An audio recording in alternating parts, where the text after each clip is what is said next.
Un début d'année 2020 particulièrement éprouvant pour la Corne de l'Afrique, envahie par des milliards de criquets pèlerins. 153 millions de dollars décaissés par des bailleurs de fonds ont permis d'envoyer des experts techniques pour la formation d'agents de surveillance et de contrôle, mais les conséquences sur les récoltes étaient énormes.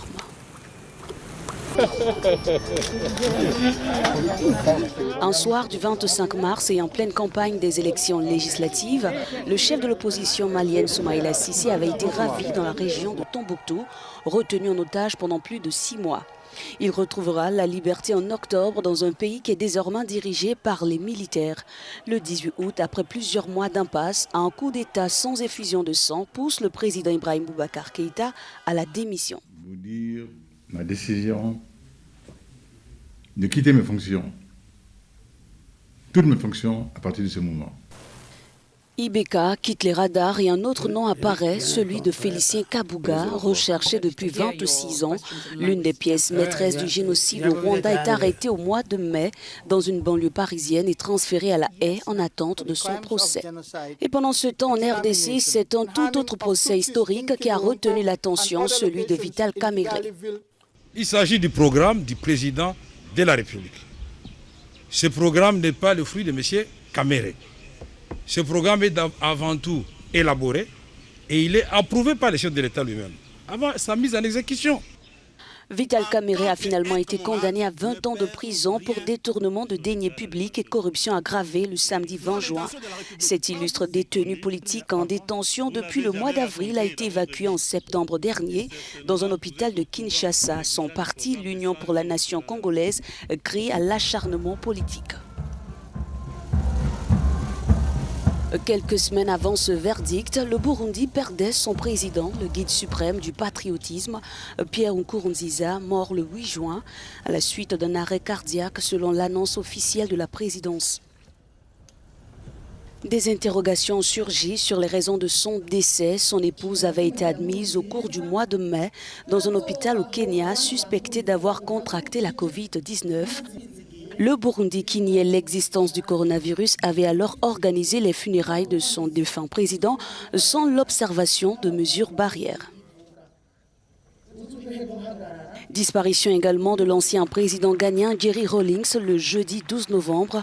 L'une des figures politiques les plus marquantes et charismatiques du continent africain est mort à l'âge de 73 ans. Celui qu'on surnommait JJ a marqué l'histoire du Ghana en rétablissant les libertés démocratiques. Il devait être le successeur d'Alassane Ouattara. En tout cas, il était son candidat désigné pour la présidentielle d'octobre 2020. Le Premier ministre Amadou Gon Coulibaly a été victime d'un malaise lors du Conseil des ministres du mercredi 8 juillet. Direction l'île Maurice qui découvrait au réveil du 6 août une mer souillée par plusieurs tonnes d'huile lourde répandue après l'échouillage du Wakashio sur la côte sud-est de l'île. La négligence gouvernementale a provoqué la colère de nombreux Mauriciens.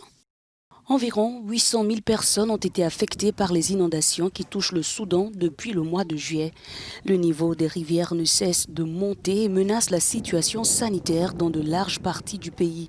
Ces inondations sans précédent concernent plus de 36 comtés. Ces pluies torrentielles ont ainsi submergé des villages entiers. L'eau est entrée à environ minuit. Les voisins se sont tenus près de nous et sont venus nous sauver, mais n'ont pas pu sortir nos affaires des maisons.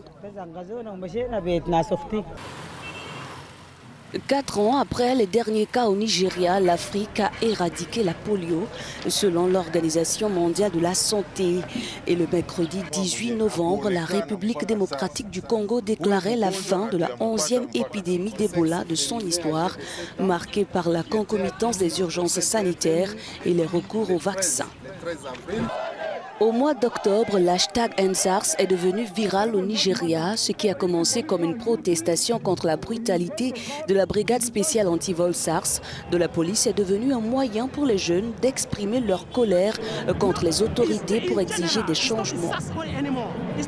C'est général, ce n'est plus un problème du SARS. Il y a la famine dans le pays, l'économie est au ralenti, il n'y a pas d'électricité, il n'y a pas de route, il n'y a pas d'eau, il y a du banditisme dans le nord, des enlèvements dans le nord, des militants qui se battent.